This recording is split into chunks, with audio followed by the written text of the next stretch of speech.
There's no joy without pain. There's no sunshine without rain. You need up and down. This is how the world works. As a man, you must build yourself. And I agree that society puts huge pressure on men, and it's time for men to perform. As a man, you either perform or you don't. There's no safety net. The men who say, I can't feel like it, cannot compete with the men who do not say that. And it is player versus player. The man who goes to the gym every single day, regardless of how he feels, will always beat the man who goes to the gym when he feels like going to the gym. And it's player versus player. A good man controls himself. I have absolute self-control. Emotional control is absolutely and utterly important as a man. You need to understand as a man, there are certain principles under which you act regardless of how you feel. Bam. I can wake up in a terrible mood. Nice. I can wake up sad. I can ache. I can have a busy day, stressed, etc. I will complete the same tasks as if I woke up in a fantastic mood. I'll do the same things because how I feel has no bearing on the things I'm going to do in my day because I have duty to myself. There is no light without dark. You will not appreciate your six-pack unless you didn't have one and you had to earn it. That's how the world works. So when I talk to these dudes like, oh, but it's, you know what, Tate, yeah, I agree, but you know, it's hard. Of course it is, it's supposed to be. And if you're not cut out for it, then fuck off and live a normal existence and die. Sit there, letting other men enjoy the spoils of being a man and fucking die. If that's what you want to do, is just sit there and exist and then fade into history unremembered, that's your decision. If you want to level up your character, then you need to get out here and do it. You need to be around brave men. You need to get some balls. You need to get your network together. You need to be paying attention, listen to the truth, humble yourself, stop sitting there with an ego. That's the game. But I made myself this way. I wasn't born this way. I absolutely and utterly made myself this way. And any single one of you men out here can do the same thing. I was always looking for, I wouldn't say happiness or contentment, but I was always looking to try and break out of the 9 to 5, just the normal monotony of day-to-day life. I think that men have a very unique life path, and it's very difficult to try and achieve status as a man. It's not easy to stand out from the crowd. And even what women expect of an important man, you need to be smart, charismatic, intelligent, strong, have a nice car, nice apartment, good network, good friends. You need to be able to handle stress. You need to be competent. There's so many things you need to be able to do. It's difficult for a young man to even have all these things. You need to start leveling up your mentality, your spirituality. You need to level up your ability, physicality. There's so many different ways you can level up, like a video game character, right? Once you have all the unlimited money, you can then start ticking all the stats boxes. Knowledge. When guys say to me, okay, well, how do I make women respect me? Well, I say, well, how do you respect yourself? That's the first thing. No one's gonna respect you if you don't respect yourself. Do other men respect you? Like, how do you act in a way that commands respect from anybody? I say, look, if you focus on yourself and make yourself being who you are, being a high value male, women will detect it and it won't be so difficult for you. You have to respect yourself first. And how does a woman respect a man? When she sees that he respects himself and other men respect. You need to understand that the world you live in as a man, in my personal view, has been very purposefully constructed. And it's been constructed in a way to destroy your masculine power. And the future of the world, especially in the West, is a further encroachment on your sovereign ability, your sovereign thoughts, your base instincts, the things that make you happy. Absolutely nobody is concerned with male happiness on any level. They don't want you to be happy. They want you to be miserable, a miserable slave in a tax bracket.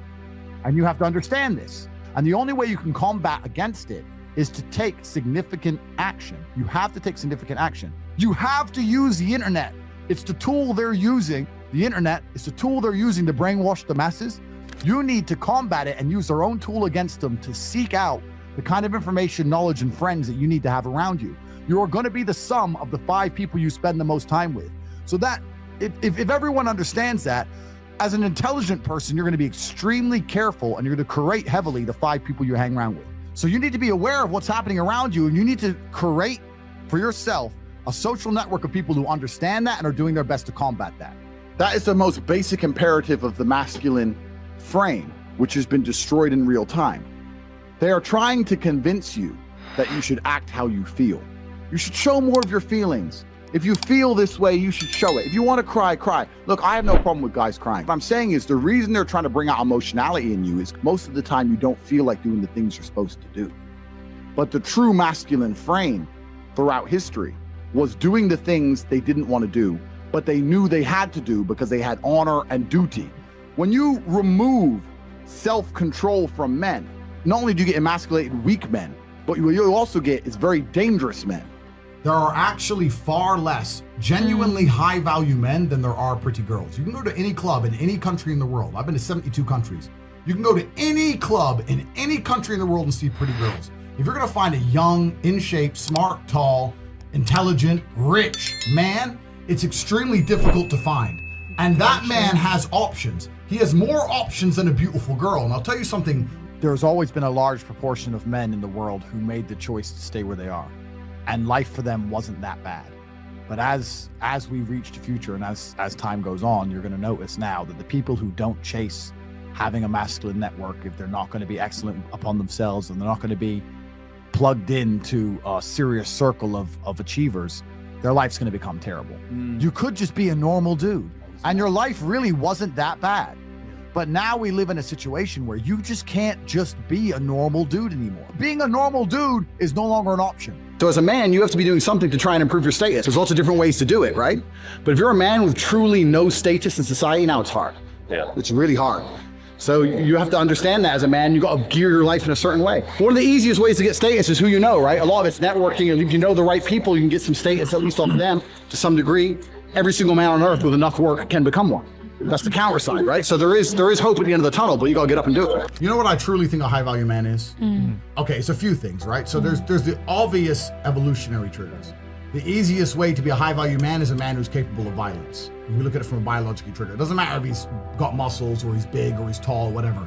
Women understand from a biological perspective, they like a man who can fight. Yeah. It doesn't matter if your man had money, a Ferrari, everything, but if you knew for a fact, if any dude stepped to him, he'd get sparked, you wouldn't want it. Right, so that's the first thing.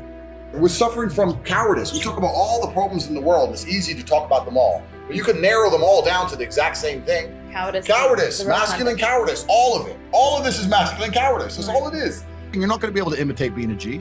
You have to go out there and you have to suffer as a man. You got to go through trauma to be a G as a man. Too many dudes out here are trying to imitate.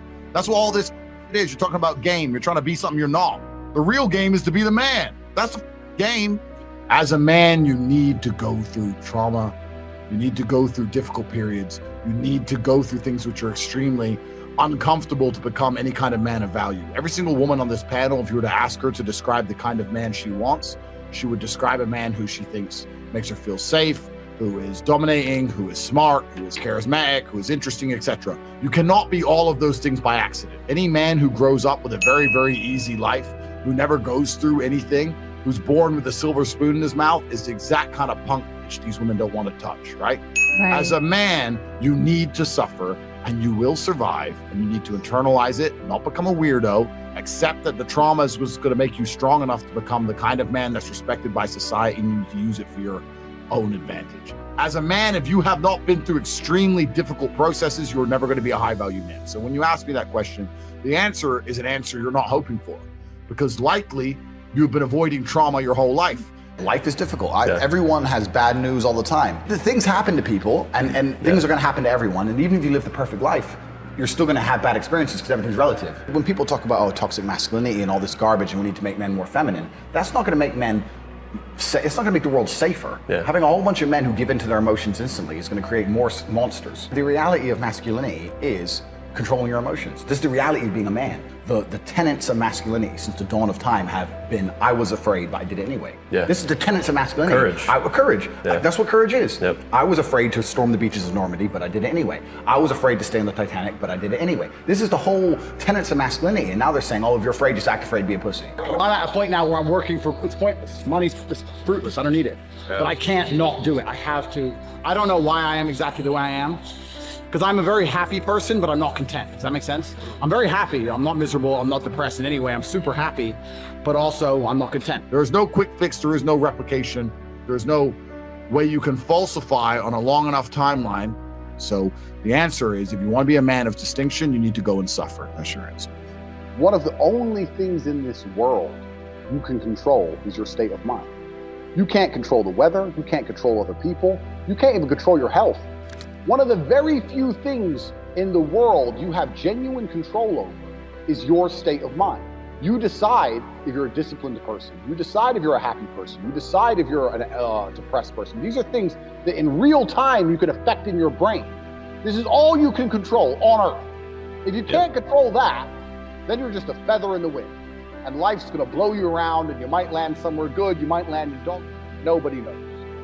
I was a 4-time kickboxing world champion. For 12 years, I trained 5 hours a day, 6 days a week. And I was motivated to train probably about 25% of the time. The rest of the time I went because I am disciplined.